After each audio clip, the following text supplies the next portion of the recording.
Bom dia, pessoal. Boa tarde. Meu nome é Paulo Campante, eu sou diretor de germoplasma da CropLife Brasil e vou estar falando com vocês sobre os principais desafios no potencial de milho, de germoplasma de milho.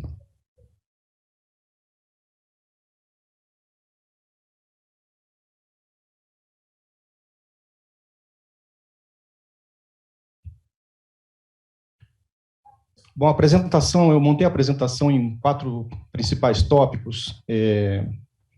Primeiro, vou apresentar rapidamente a CropLife para vocês, falar um pouco sobre a instituição, passar rapidamente pelo mercado de milho. Tenho certeza que vocês já tiveram algum especialista falando sobre o mercado de milho no Brasil. Depois a gente vai para o mercado de sementes e chegando aos principais desafios enfrentados pela área de germoplasma em altas produtividades de milho.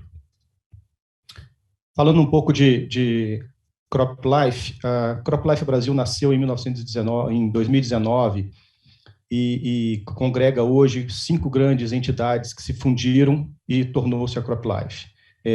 A CropLife, então, ela é uma entidade bastante nova, que congrega a antiga Andef, Associação de Defensivos, a BCBio, que é a Associação de Empresas de Controle Biológico, a Braspov, Associação de Empresas de Melhoramento Genético, e a Agrobio, Associação das Empresas de Biotecnologia, além do CIB, que é o think tank no Conselho de Informações sobre Biotecnologia.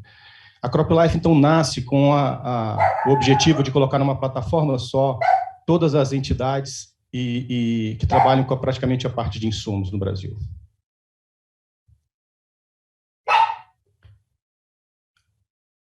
Nossa missão é trabalhar pela defesa e adoção, estímulo à inovação e tecnologia de proteção e melhoramento de plantas que promovam a sustentabilidade do negócio agrícola no Brasil. A CropLife tem 4 pilares grandes de atuação. Eu sou o diretor da área de germoplasma, mas a gente tem também outras 3 grandes importantes áreas: a área de biotecnologia, a área de defensivos químicos e a área de produtos biológicos.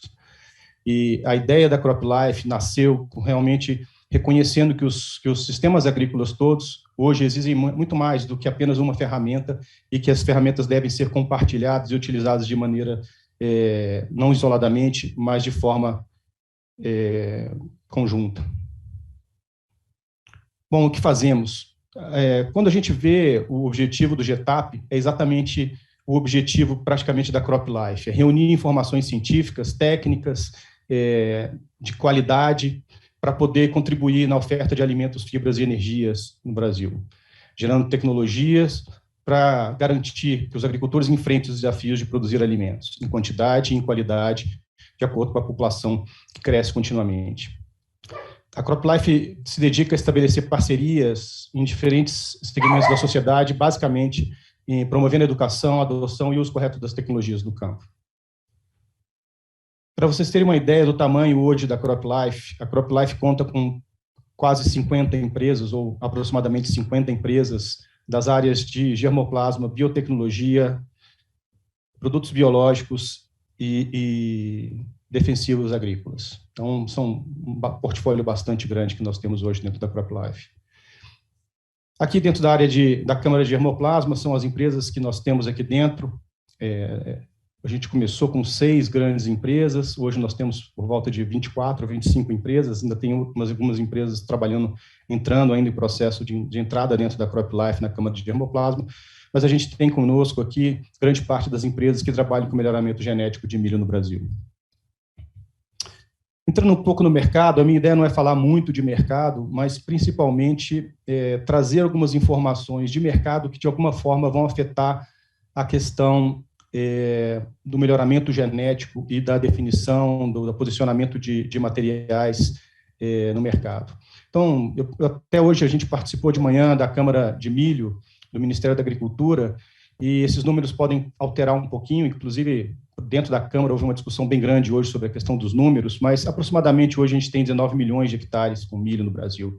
Aí no seu lado esquerdo a gente tem o mapa do Brasil e a gente percebe, na verdade, a dispersão desse cultivo do milho no Brasil, né? Você tem o milho sendo plantado desde lá do Rio Grande do Sul, passando aí pelo Centro-Oeste, Mato Grosso, grande produção, Minas, passando pelo Nordeste. Então, é uma área bastante dispersa, que traz uma dificuldade, traz um desafio muito grande para as empresas de melhoramento ofertar materiais e se posicionar seus materiais nessas diferentes regiões, né? A produtividade hoje de aproximadamente 6 mil quilos por hectare, a gente tem crescido bastante nos últimos anos, a gente vai falar um pouquinho também desses desafios de produtividade e a produção aí de 106 milhões de toneladas, né, um crescimento de 2%. Do lado direito aí, eu separei um pouco das principais áreas de produção de milho no Brasil, na safra, na primeira safra, e na safrinha, que é a grande safra do Brasil. Então, se você perceber aí, no seu lado direito, a gente vai ter o Rio Grande do Sul, né, o sul do país ali, Santa Catarina com um percentual muito grande na primeira safra, seguindo pelo sudeste ali, a região de Minas e etc. E uma região nova, Matopiba, que a gente vai falar também um pouco dos desafios, que é uma nova fronteira agrícola, ou as empresas levarem suas cultivares e seus materiais genéticos para essas novas fronteiras. No quadro abaixo, a gente consegue ver a produção de milho segunda safra, bastante concentrada no centro-oeste, né, 68% aí, e no sul também, que vai levar a gente vai levar a gente a avaliar um pouquinho das dificuldades e dos desafios, tendo em vista a chegada de outros players no mercado, inclusive com questão de etanol para milho no Mato Grosso. No slide agora você pode perceber, de novo, as questões das safras, né, primeira safra ali no Rio Grande do Sul, Santa Catarina, passando por todo o centro-oeste ali, um pouco do Paraná, e chegando nas novas regiões do Maranhão e Piauí. E você tem ainda aí a segunda safra totalmente no centro-oeste, Mato Grosso do Sul, Mato Grosso, aqui em Goiás, Distrito Federal e Tocantins. Coloquei um pouco embaixo ali as condições climáticas e manejo de estratégias das empresas para cada uma dessas regiões, para cada uma dessas safras, vai ser diferente. Então, e a gente pode perceber também o plantio da primeira, segunda safra, que vai também nos causar um desafio muito grande com relação a pragas e doenças, pontes verdes e etc., com relação ao plantio praticamente contínuo no Brasil inteiro da cultura do milho, né? No lado direito aí você vê a área plantada de milho, né, uma inversão grande quando a gente fala em milho primeira safra, milho segunda safra, e aí um pedacinho da milho terceira safra, né, mas principalmente ali com a chegada das cultivares de soja, e a gente vai ver isso, o milho muito atrelado, né, a cultura do milho extremamente atrelada à cultura da soja. Você tem aí a chegada das cultivares precoce no mercado, uma modificação no sistema de plantio de soja, afetando o milho. Hoje, claro, a segunda safra é muito maior do que a primeira safra, você tem uma inversão ali, por volta de 2010, 2009, 2010, uma inversão, né? Evolução da produtividade Brasil, a gente está vendo aí milho safra, milho safrinha, também um crescente, um contínuo crescente. É claro que isso é média, né? A gente está falando aqui de média, é claro que a gente tem regiões do Brasil colhendo 220, 200 sacos de soja por hectare, região do Paraná, Uberlândia, Triângulo e etc. E a ideia aqui hoje também no GETAP é falar um pouco disso e da gente, como a gente enfrenta esse desafio de elevar essa produtividade média Brasil. Então, qual a expectativa nossa, né, da indústria? Qual a expectativa da indústria com relação ao GETAP, com relação ao programa e à utilização de ferramentas, seja de defensivo, seja sementes, produtos biológicos, biotecnologia, fertilizantes, o que seja, mas para poder elevar a produtividade. A ideia é que a gente transforme o GETAP num modelo muito parecido com o SESB, que a gente tem hoje para a soja, esses são dados do SESB de 2020, onde a gente tem safra a safra, um acompanhamento contínuo, né, e um crescimento contínuo da produtividade e da utilização intensiva de novas tecnologias e inovação. Tá bom? Então, a ideia por exemplo, eu peguei aqui de safra 08 até 18, 19, você vê alguns produtores ali produzindo 70, outros já chegando a 80 sacos por hectare, depois isso 80 vira uma coisa mais ou menos normal para os 10 primeiros ali, já a gente chegando em 100 sacas por hectare, e assim por diante, até a gente chegar agora nas últimas safras, com produções aí 120 e poucas sacas por hectare, até a média dos top 10 aí, produzindo acima de 100 sacas por hectare.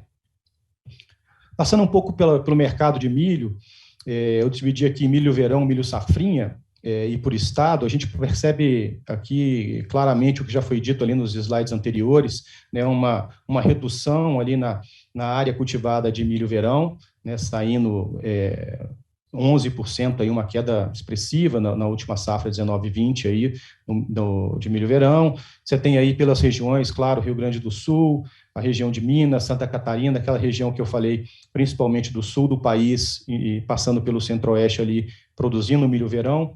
E quando a gente chega no milho safrinha, a gente tem realmente o inverso, um crescimento expressivo de 18 para 19, né, e 19 para 20, e assim também no volume de sacas, né? Novamente aí, claro, assim como no outro slide anterior, Mato Grosso lidera como grande produtor desse milho safrinha, Paraná em seguida, Goiás, Mato Grosso do Sul e assim por diante.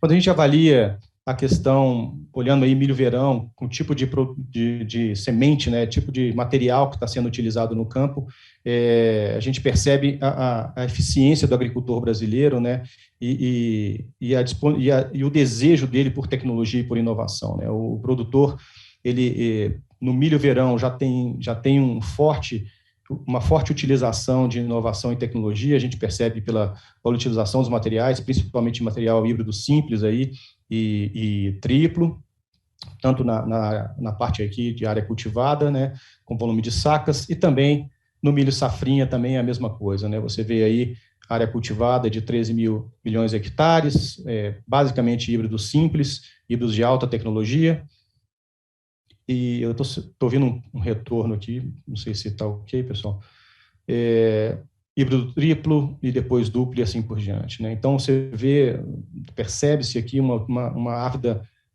necessidade, desejo do agricultor em utilizar tecnologia e escolher os melhores materiais tanto para a safra, mas principalmente para a safrinha, que é um período com risco bastante mais elevado do que a safra. Bom, falando um pouco dos desafios, eu coloquei eu vou colocar aqui logo os dois itens primeiros, os primeiros itens, mas quando a gente fala em desafio, a primeira coisa que vem à cabeça na área de germoplasma é a questão de melhoramento genético. A gente tem uma história interessante, há 20 anos atrás, 15, 20 anos atrás, o Brasil era importador de milho, né?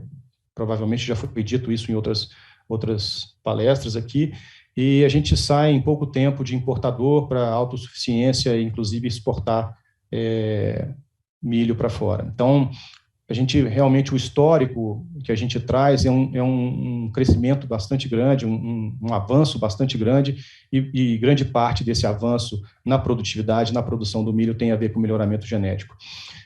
Existe um ponto importante aí, porque toda a nossa... Enquanto os Estados Unidos, aí, a gente pegando os Estados Unidos como referência, começa a produção, né, e o desenvolvimento de híbridos, chega no mercado em 1930, nós vamos chegar com um híbrido aqui no mercado do Brasil por volta de 1960, 70, então, o que torna ainda mais interessante, né, e importante esse crescimento no Brasil. Mas também traz uma série de dificuldades, porque a nossa base genética, praticamente toda ela vem dos Estados Unidos ou da Europa, é uma base genética temperada. Então, para você trazer esses materiais e tropicalizar esses materiais, né, e trazer esses materiais serem adaptados, melhor adaptados, aqui não é uma tarefa fácil, é uma tarefa que as empresas cumpriram com excelência, as empresas de melhoramento genético no Brasil, né? Nós temos excelentes empresas de milho que fizeram todo esse processo, não é um processo fácil. Principalmente quando a gente avalia a questão de pressão de ambiente, né? Diferente dos Estados Unidos, quando eu mostrei o mapa do Brasil ali, você tem todas as regiões, né, desde o sul do país até o norte e nordeste, etc. Não é fácil você, em diferentes regiões, dependendo da pressão biótica e abiótica da região, você ter cultivares produtivas e, ao mesmo tempo, cultivares que são resistentes ou tolerantes a determinadas pragas e doenças. Então, esse balanço que o melhoramento genético traz, né, dessa adaptabilidade, novas regiões, novas fronteiras, é de extrema importância, e é um desafio muito grande para as empresas fazer esse melhoramento contínuo ao longo do tempo, né? E deixei aí, por último, talvez uma questão de estabilidade, que eu acho que talvez seja um dos pontos mais importantes, porque não adianta nada eu ter um potencial produtivo excelente, né? Uma cultivar que seja muito produtiva, mas ela tenha pouca estabilidade ou qualquer tipo de... Eu acho que o produtor todo hoje espera por isso, principalmente a gente mudando agora para a safrinha, a grande safra, essa estabilidade dos materiais é de extrema importância para o produtor, e é isso que as empresas estão procurando, e não é uma tarefa fácil, quem mexe com melhoramento sabe disso. Balancear a questão produtiva com resistência à doença é uma tarefa razoavelmente difícil. Outra característica que eu acho que é um desafio da própria produção e do melhoramento genético do milho é a própria característica da cultura. Diferente dos Estados Unidos, onde o milho tem acompanha um fator histórico, né, do país com produção de milho, no Brasil essa produção vem muito de maneira no início muito oportunista, né?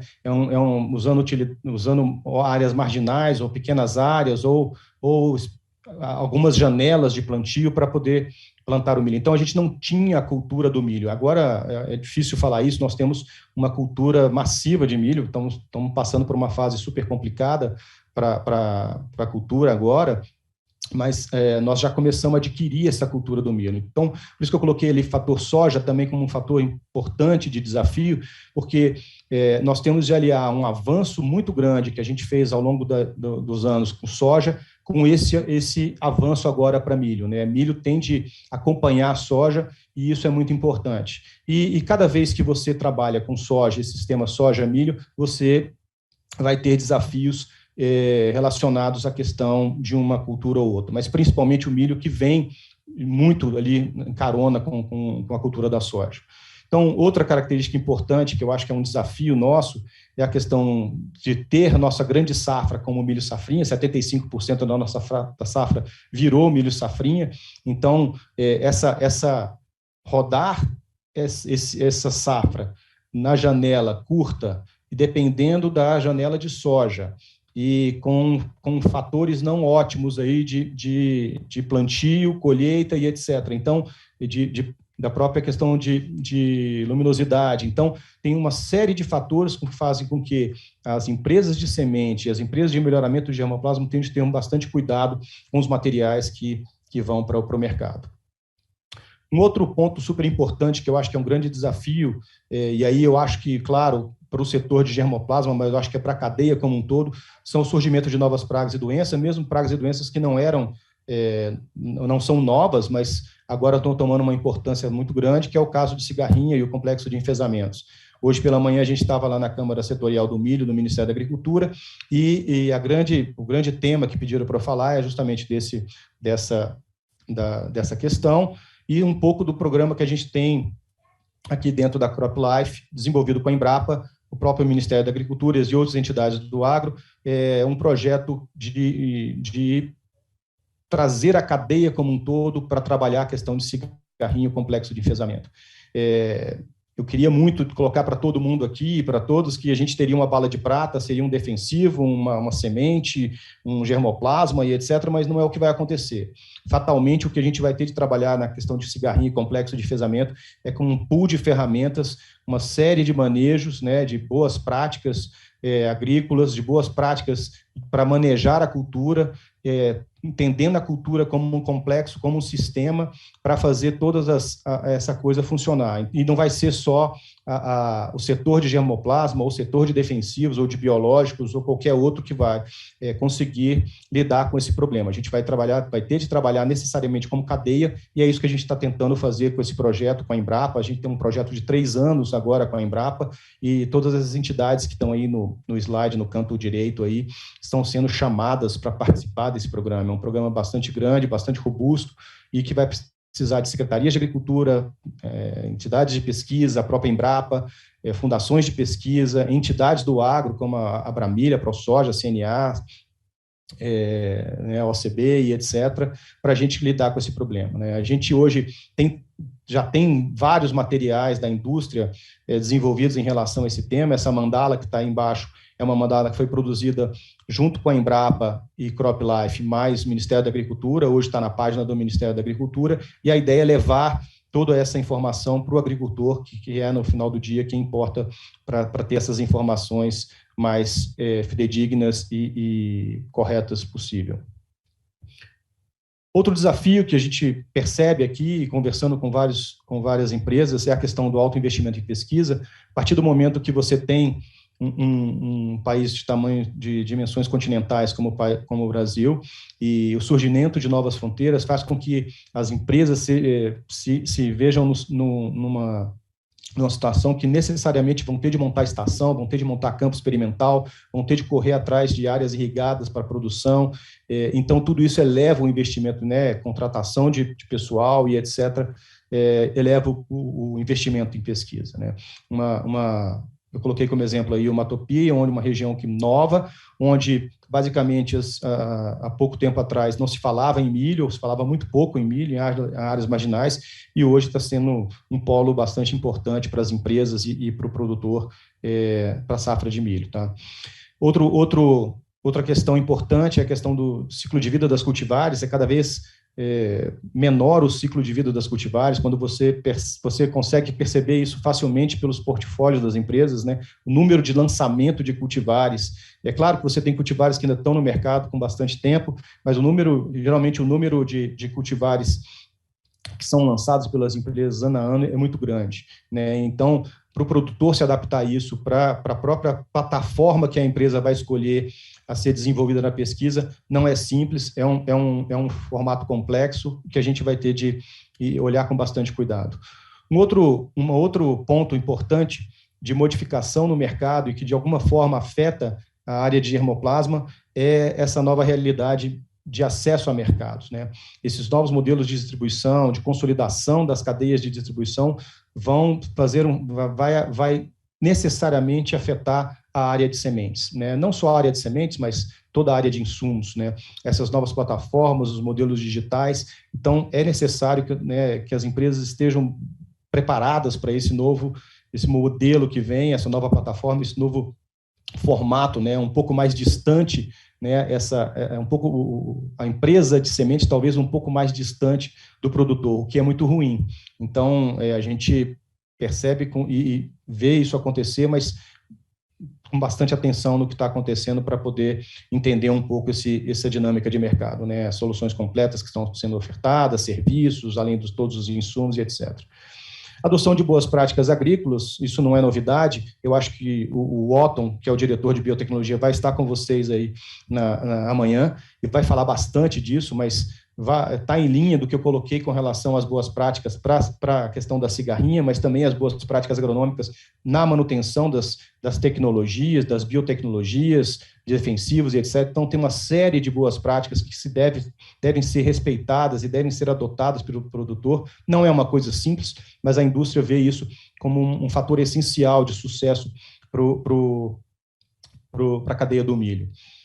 E, por último, questões regulatórias. Não tem jeito de eu não terminar a apresentação sem falar nas questões regulatórias, que sempre é um desafio para qualquer área de pesquisa ou a área de produção. São desde as questões regulatórias com relação a marcos legais de produção e de melhoramento, lei de proteção de cultivares e etc., mas principalmente aqui em dois itens que eu queria muito ressaltar, que é a questão das biotecnologias e as aprovações assincrônicas que podem acontecer de aprovações de biotecnologia no país e aprovações em outros países. Então, esses tempos diferentes de aprovação nos países trazem questões regulatórias e de desregulamentação que acabam afetando a chegada de materiais no mercado, e uma nova frente que está se abrindo, que é a questão de edição gênica, que eu acho que o Brasil tem caminhado bastante alinhado com a maioria dos países, e com legislações bastante modernas, uma legislação bastante moderna. Então,